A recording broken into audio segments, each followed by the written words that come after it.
sejam bem-vindos ao Evangelismo do Zero.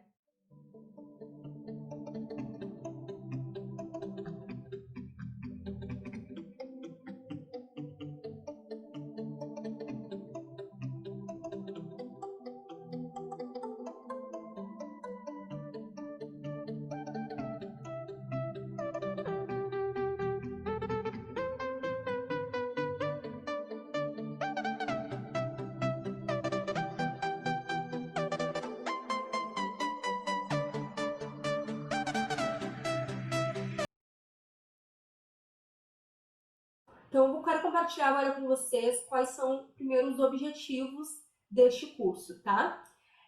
Inspirar você através da minha história. Então, eu estive agora compartilhando com você um pouquinho da minha história, um pouquinho daquilo que Deus fez na minha vida nesses últimos meses. Espero, de alguma forma, ter inspirado você ou ter trazido para você, né, um testemunho que possa estar edificando a sua vida. Também eu quero te encorajar, através desse curso, a viver um estilo de vida sobrenatural de forma natural. Muitas pessoas, ao falar de sobrenatural, acham que é algo específico para profetas ou para aquelas pessoas muito espirituais. E nós, como cristãos e como partes do corpo de Cristo, nós também somos chamados a viver um estilo de vida sobrenatural. Só que quando nós falamos do sobrenatural, nós estamos falando nada mais, nada menos do que a realidade de Deus. Nós somos humanos, nós somos limitados, nós vivemos na Terra, mas nós temos que entender que Deus, ele não se reduz às nossas experiências ou até mesmo ao nosso nível de conhecimento sobre Ele ou sobre a forma como Deus age. Então, a primeira coisa que nós precisamos entender é que nós precisamos estar abertos e sensíveis a tudo que o Espírito Santo quer fazer, da forma como Ele quer fazer. Às vezes, como Deus age, não é a mesma forma que nós achamos que Ele deveria agir. Então, nós precisamos tirar a nossa mente de dentro de uma caixinha e expandir a nossa mente a um nível de Deus. Vamos entender que o sobrenatural ele é a realidade de Deus, mas ele pode ser vivido por nós de uma forma natural. O que é o sobrenatural de forma natural? É a realidade de Deus na nossa realidade humana. É trazer o céu para a terra. É trazer Mateus 6,10, que seja feito na terra como é no céu. Outra coisa também que eu quero desenvolver com você ao longo desses vídeos, e eu já falei isso no início, foi de nós sairmos da nossa zona de conforto. Nós precisamos sair da nossa zona de conforto para começar a agir. Porque nem sempre aquilo que Deus pede para nós fazermos é algo que está ao nosso alcance ou algo que nós nos sentimos preparados ou capacitados para isso. Mas nós temos que entender que fiel é aquele que nos chamou. Então, quando Deus ele nos chama, ou quando Deus ele nos direciona a fazer algo, Ele não está confiando na nossa força ou no nosso entendimento, mas Ele está acreditando, acima de tudo, naquilo que Ele colocou em nós e nas palavras que Ele lançou sobre a nossa vida. E um exemplo muito claro disso é quando Deus entregou Jesus. Deus sabia que um homem não poderia se salvar por conta própria, ele precisava de um Salvador, ele precisava de Jesus. Então, esse é um exemplo que nós podemos levar para toda a nossa trajetória cristã. Nós não podemos fazer nada sozinhos. E aquilo que nós fazemos, nós só podemos fazer com a ajuda e com a dependência de Deus. Então, tudo aquilo que Deus pedir para você fazer, mesmo que seja na sua zona de desconforto, mesmo que seja algo que você tenha que correr um risco em algum momento, faça, porque é Deus que está com você e Ele não vai te desamparar, Ele não vai te deixar envergonhado, Ele está com você e Ele já te capacitou para isso. Então, esse curso ele é voltado para todos os cristãos em diferentes fases da sua trajetória cristã e também para pessoas que nunca fizeram um treinamento antes. Talvez você que está aí do outro lado diz, olha, eu nunca fiz um treinamento, uma escola de treinamento antes, eu nunca fiz uma escola ministerial antes, então eu sei que eu não vou conseguir ao longo dessas aulas desenvolver tudo que eu gostaria, trazer todo o conhecimento que eu tive, mas para isso eu já estou pensando em outros cursos, com outros assuntos, com outros conteúdos, também possam estar abençoando a sua vida, mas eu tenho certeza que se você assistir esse material até o fim, você vai ser muito abençoado, vai também aprender muito e vai conseguir de forma prática já conseguir aplicar na sua vida tudo que você vai aprender ao longo dessas aulas. O formato desse curso, ele vai trazer para vocês um básico sobre evangelismo e missões, e no final desse curso eu quero já adiantar para vocês que vai ter uma surpresa para aquelas pessoas que assistiram esse curso até o final. Então eu peço para você assistir todas as aulas, vídeo por vídeo, olhar todos os materiais complementares, praticar os desafios que vai estar ao final de algumas aulas. Também você pode ler os materiais complementares, tem um livro também que ao longo das aulas eu vou deixar de sugestão para você. Então, você que fizer todo esse curso direitinho, participar das aulas, dos desafios, eu tenho certeza que vai ser muito bom para você, você vai aprender bastante e também vai se sentir encorajado depois, quando tiver outros cursos ou outros materiais, a já ter um conhecimento básico sobre o assunto para que você possa desenvolver e aprender cada vez mais. Então, no final deste curso vai estar disponível o meu e-book. Esse e-book você pode ter acesso de forma gratuita e eu só peço que você acesse esse material depois de vocês terem assistido todas as aulas, porque lá vai ter um resumo de tudo aquilo que nós aprendemos para que você possa estar sempre revisando no seu dia a dia. Outra coisa também que vai estar disponível no final deste curso é uma surpresa que eu vou estar falando no final desses vídeos. Eu tenho certeza que vai ser muito legal e eu estou muito animada para aquilo que Deus ele vai fazer depois dessas aulas, depois desse primeiro curso. Então é uma pergunta que eu faço para você. Você que está aí do outro lado, que já ouviu eu falando algumas coisas a respeito. Você acha que evangelismo e missões se diz respeito somente aos evangelistas e missionários de ofício, mais conhecidos como missionários em tempo integral ou evangelistas de ofício? Ou você acha que evangelismo e missões faz parte de todo o corpo, de todos os ministérios do corpo de... Bom, então vamos começar a responder essa pergunta. E o que eu tenho que dizer para você, a primeira coisa é, evangelismo é para todos os cristãos. Independentemente da sua idade, tempo de conversão, denominação, da sua teologia, independente de qualquer coisa. Se você se considera um cristão, se você tem uma vida com Jesus, deixa eu te dizer uma coisa, evangelismo e missões é para você sim. Então tira já da sua mente esse pensamento, evangelismo e missões não é para mim, eu não sou vocacionada a isso, ou Deus não me chamou para isso, eu não me sinto capaz disso. Pode tirar todos esses pensamentos da sua mente. Talvez algumas coisas você precisa desenvolver, talvez você não é vocacionado ao ofício de evangelista, mas evangelismo e missões é para você e eu vou te dar um respaldo bíblico para isso. Lá no livro de Mateus 28, no versículo 16 ao 20, Jesus deixou muito claro qual era a nossa missão como cristão. Jesus ele disse assim, eu morri na cruz por toda a humanidade. Agora cabe a vocês anunciar essa verdade ao mundo. Ele chamou nós cristãos, nós que tivemos um encontro genuíno com Cristo, que tivemos um encontro com o amor de Deus, agora está nas nossas mãos a responsabilidade de anunciar essa mensagem. Então a primeira coisa que nós precisamos entender é que nós não vamos salvar o homem. Deus já fez isso enviando Jesus. Deus ele já fez tudo o que o homem precisava para ter acesso à eternidade, para ter acesso ao amor de Deus. Nós precisamos simplesmente anunciar essa mensagem. Levar essa mensagem a todas as pessoas. E como nós faremos isso? Mateus 28, capítulo 16 ao 20, através da grande comissão. Então você que talvez nunca ouviu falar sobre a grande comissão, eu convido você a ler esse capítulo e esses versículos e lá vai estar escrito qual é a minha e a sua missão como cristão. Segunda pergunta, como fazer missões se eu não sou um missionário? Então, através dessa pergunta, eu quero quebrar alguns entendimentos que nós carregamos sobre missões E também eu quero trazer para você algumas verdades. Então vamos começar.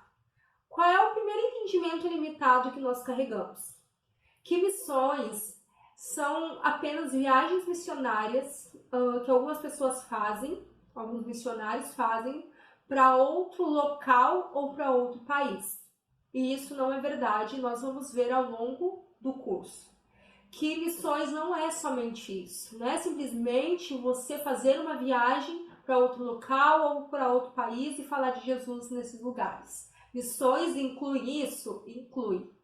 Muitas vezes você já pode ter visto alguma pessoa dizendo que está fazendo uma viagem missionária, ou que fez uma viagem missionária, e isso é muito legal, faz parte sim, né, do trabalho de evangelismo e missões. Muitas pessoas são enviadas para esses lugares para falar de Jesus, muitas pessoas desejam ir, nem que seja num curto prazo de tempo, falar de Jesus em outro lugar, e é legal a gente ir para esses lugares para a gente ter um impacto de realidade.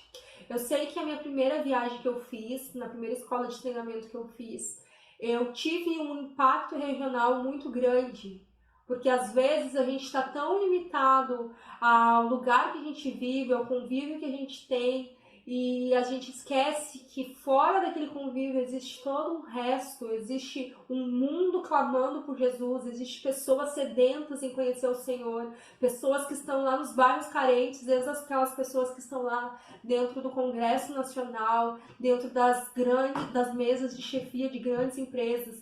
Então as viagens, sabe, esses lugares onde você vai falar de Jesus, seja num país ou seja em outro local, é importante para que a gente possa ter esse choque de realidade e para que a gente possa entender a necessidade e a urgência de se pregar o Evangelho a todos os lugares.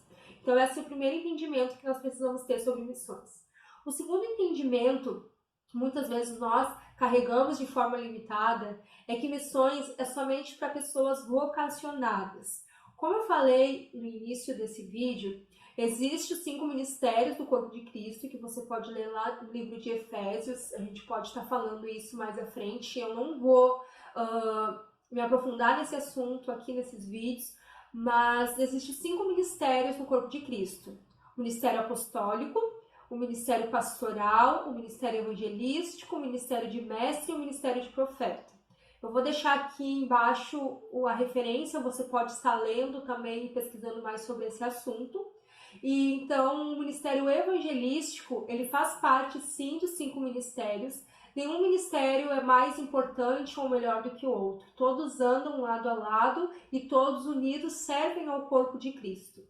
E então o ministério evangelístico, ele é exercido por evangelistas de ofício, que também está ligado a missionários de ofício ou a missionários mais conhecidos como missionários de tempo integral. Só que o ministério evangelístico, ele não está, assim, e o ministério até mesmo de missões, não está ligado somente aos evangelistas e missionários vocacionados. A primeira verdade é o livro que nós acabamos de ver em Mateus, que Deus, ele chamou a todos os cristãos à grande comissão. Ele não estava dizendo somente os evangelistas, somente os missionários serão enviados a cumprir a grande comissão. Não, ele estava falando sobre mim e sobre você. Mas nós não podemos deixar de lado a verdade que existem sim pessoas vocacionadas, pessoas que exercem esse ministério, que são vocacionadas a esse ministério, assim mesmo como um pastor é vocacionado ao ministério pastoral, ou como um profeta é vocacionado ao ministério profético e assim por diante. Então é legal você fazer um estudo sobre isso, a gente pode, se você quiser deixar aqui nos comentários, aprender mais sobre os 5 ministérios, a gente pode estar fazendo uma aula também sobre esse assunto. Então, qual é a verdade, então, sobre o ministério, sobre o chamado de missões? O campo missionário está aberto a todos. Então, você que está aí do outro lado, que deseja falar de Jesus, que deseja fazer parte da grande colheita de almas, você que deseja ser enviado aos campos missionários, e nós vamos falar mais à frente sobre o que é um campo missionário, o campo missionário está aberto a todos. Está aberto a você, está aberto a mim, está aberto a todos os cristãos que querem fazer parte da grande colheita de almas. E como você pode ir? Você pode através das suas orações. Talvez você não vai colocar os pés no campo, mas você vai ir através das orações. E as orações é aquela que chega primeiro nos campos. Então, nenhuma pessoa vai ao campo missionário se antes alguém não preparou o caminho em oração. Então, você que deseja ser um missionário ou desenvolver o seu ministério, o seu chamado missionário, você pode começar orando por esses campos. Peça para Deus qual lugar você deve orar. Pode ser a África, pode ser os Estados Unidos, pode ser a Inglaterra, pode ser o Brasil, pode ser a sua cidade, pode ser o seu bairro. Todos os lugares são campos missionários prontos para colheitas. Então você pode começar a se mover nesse chamado orando. Você pode se envolver também ofertando e investindo na vida de missionários que se dispuseram a estar nesses campos, evangelizando, falando de Jesus, renunciando até mesmo a sua vida para estar nesses lugares. Então, quando você vê lá na sua igreja ou quando você vê lá no seu perfil do Instagram alguém dizendo que vai a campo missionário e está pedindo uma oferta, faça uma oferta na vida dessa pessoa. Porque às vezes você não vai ter a oportunidade de ir até esses lugares, mas você pode ofertar para que essa pessoa vá.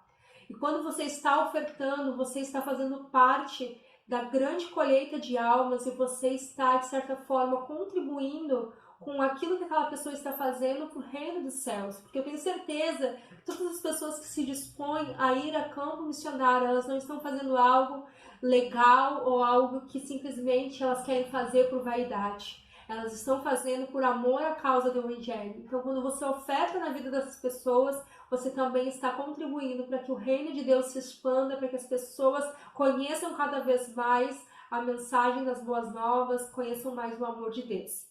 Outra forma também de você ir ao campo missionário é se voluntariando e é se dispondo realmente a ir. Você pode ir de forma integral, então você se muda para determinada localidade para falar de Jesus e evangelizar aquelas pessoas, como nós vemos muitas vezes os missionários fazerem. Ou você também pode fazer uma viagem missionária em um curto prazo de tempo, para que você também possa estar ali sendo impactado e vendo a realidade de outras pessoas e a necessidade que elas têm de ouvir falar sobre o Evangelho. Outra verdade também que nós precisamos carregar, que nós somos a resposta de Mateus 9:38. O que está escrito em Mateus 9:38? Jesus ele faz uma oração, ele nos ensina, na verdade, uma oração, dizendo que nós deveríamos rogar ao Senhor da Seara que envie mais trabalhadores para os campos, porque a seara é grande, mas são poucos os ceifeiros. Quando Cristo ele estava falando que nós deveríamos rogar ao Senhor da Seara para que envie mais trabalhadores, ele estava falando sobre nós. Ele estava falando sobre aqueles que viriam e se comprometeriam com a causa do Evangelho nos campos missionários para ganhar almas. Então eu e você podemos ser resposta dessa oração. Por que ser resposta dessa oração? Porque eu acredito que quando nós saímos para falar de Jesus nas ruas, e hoje é muito fácil nós compartilharmos de Jesus, porque nós temos o WhatsApp, nós temos as redes sociais, a gente pode compartilhar um versículo, uma palavra, talvez um vídeo, como eu estou fazendo agora. Então nós temos nesse mundo moderno muitas tecnologias e muitas formas de transmitir a mensagem do Evangelho a muitas pessoas. Mas nós não podemos esquecer que isso não começou em nós. Uma frase que eu gosto bastante, que define muito isso, é que nós não criamos o relógio. Nós estamos simplesmente contribuindo para um trabalho que já começou há muito tempo antes. Desde o momento em que Jesus subiu aos céus e retornou para o Pai, existem homens e mulheres de fé lutando e pregando e dedicando a sua vida pela causa do Evangelho. Quantos mártires nós já ouvimos falar que entregaram a sua vida pela causa do Evangelho. Quantos homens e mulheres dedicaram a sua vida em oração, em joelho, jejum e oração, orando pelos campos missionários. Então, quando você, no final desse curso, tiver essa consciência da importância de nós como cristãos e como igreja começar a agir nesse ministério, que os campos estão prontos para a colheita, você precisa entender que isso não começa em nós. estamos apenas contribuindo, sabe, para esse tempo que Deus ele está levantando nessa geração de novos trabalhadores. Mas nós não podemos esquecer daqueles que vieram antes de nós, daqueles homens e mulheres que prepararam para nós o caminho. E hoje, se nós olharmos para o Brasil, nós vemos muitas pessoas sedentas e conhecendo o Evangelho, frequentando as nossas igrejas. Por quê? Porque lá atrás houve homens e mulheres que pagaram preço, que foram esnobados, que foram perseguidos, né? Por quê? Porque eles estavam preparando o caminho para nós. Então, uma coisa que eu tenho a dizer para você que está do outro lado: honre os seus pastores, honre os seus líderes, honre os homens e mulheres da nossa nação que prepararam para nós o caminho. Se hoje é tão fácil a gente falar de Jesus para as pessoas, basta a gente querer e buscar isso, a desenvolver isso, foi porque lá atrás homens e mulheres dedicaram a sua vida preparando para nós o caminho. Então honre eles e entenda que nós apenas estamos dando continuidade, nós estamos apenas pegando o bastão e percorrendo a nossa etapa do percurso até que a gente possa chegar na próxima geração e entregar o bastão para eles. Isso foi muito falado no Descente, que teve em fevereiro em São Paulo e em Brasília. Então, nós podemos ser a resposta de Mateus 9,38. Eu me comprometi em ser essa resposta. Então, nós não podemos deixar de lado a oração, mas também nós precisamos nos posicionar como resposta daqueles irmãos que por muito tempo oraram, muito tempo regaram o campo missionário e que hoje precisa que os trabalhadores se posicionem e sejam enviados. Terceira pergunta: será que Deus realmente deseja salvar todas as pessoas ou escolheu somente algumas? Então, qual é a verdade que nós precisamos carregar sobre isso? Que Jesus nos mostrou que o Evangelho é acessível a todas as pessoas. Então Deus ele não faz acepção de pessoas, ele não escolhe quem merece ou quem não merece ouvir o Evangelho. Então, Jesus já nos deixou o exemplo que o Evangelho é acessível a todos os homens. Jesus ele pregou desde uma prostituta até um ladrão, até a pessoa mais desprovida de recursos, até a pessoa mais rica do tempo que Jesus esteve aqui nessa terra. Então o Evangelho é para todos. Então assim, não faça acepção de pessoas. Aquela pessoa tem muito dinheiro, ela não precisa ouvir o Evangelho porque ela não vai querer, porque às vezes é aquela pessoa que está mais sedenta por Jesus. Ou às vezes você vai lá e olha para uma pessoa e diz: não, essa pessoa ela não tem recursos, ela não tem uma boa casa, ela é miserável, ela precisa ouvir falar de Jesus. Às vezes é aquela pessoa que tem o coração mais endurecido, e às vezes é aquela pessoa que não quer. Então, você não pode julgar as pessoas por aquilo que elas apresentam, por aquilo que elas têm ou que elas não têm.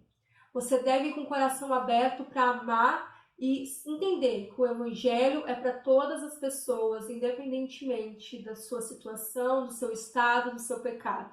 E Jesus ele nos deixou isso muito claro. A verdade 2. Quando Cristo salvou o ladrão na cruz, ele deixou muito claro que não cabe a nós julgarmos quem merece ouvir o Evangelho ou não. Então, nós precisamos entender que o Evangelho é acessível a todas as pessoas e nós não podemos julgar de acordo com a nossa justiça humana quem é merecedor de ouvir o Evangelho ou não. Porque talvez a nossa justiça humana, aquele ladrão da cruz, não merecia o Evangelho. Não merecia ser salvo por Deus, porque ele não teve uma vida com Jesus, ele não esteve ao lado de Jesus, ele não participou da obra de Jesus nessa terra. Mas Jesus olhou para ele com amor e misericórdia. Jesus é o nosso juiz, é aquele que vai julgar as nossas obras, é aquele que vai nos salvar ou não. Ele já nos salvou, mas é aquele que vai nos dar ali a ordem se seremos salvos ou não no último dia. Então não cabe eu e você, através da nossa justiça humana, dizer quem é merecedor ou não. Jesus diz que nós deveríamos pregar o Evangelho a toda criatura. Quem crer e for batizado será salvo. Quem não crê já está condenado.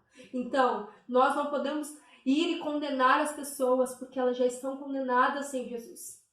Então, nós não podemos ir pisar e machucar as pessoas ou apontar o dedo para ela e dizer: se você não aceitar Jesus, você vai para o inferno, você vai ser condenado. Aquela pessoa já está condenada ao inferno. O que nós temos que fazer como cristão, como filho de Deus? Salvar as pessoas.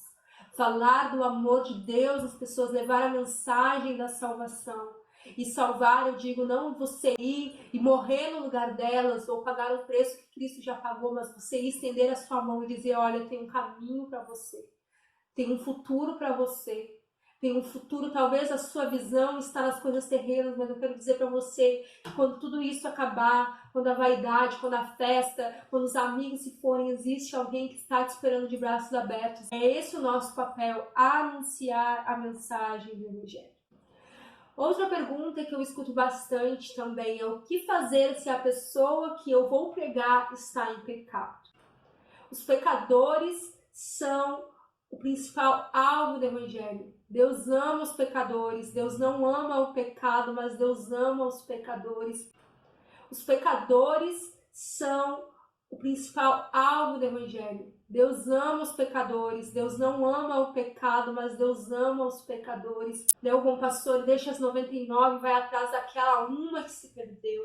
Então é esse amor que deve ser gerado no nosso coração pela causa do Evangelho, sabe? Saber que o desejo de Deus é salvar as pessoas, salvar aquele que está em pecado, sabe? É ver aquele homicida ser transformado, é ver aquele homem que bate na esposa ser transformado, é ver aquela mulher que trai o esposo ser transformado, é ver aquele filho rebelde ser transformado. Esse é o desejo de Deus, essa é a vontade de Deus, é ver pessoas sendo transformadas pelo amor. Foi para ele que Cristo veio, foi para os quebrados, foi para os destruídos, foi para aqueles que sozinhos não conseguiriam se salvar por conta própria e por isso precisam de um Salvador.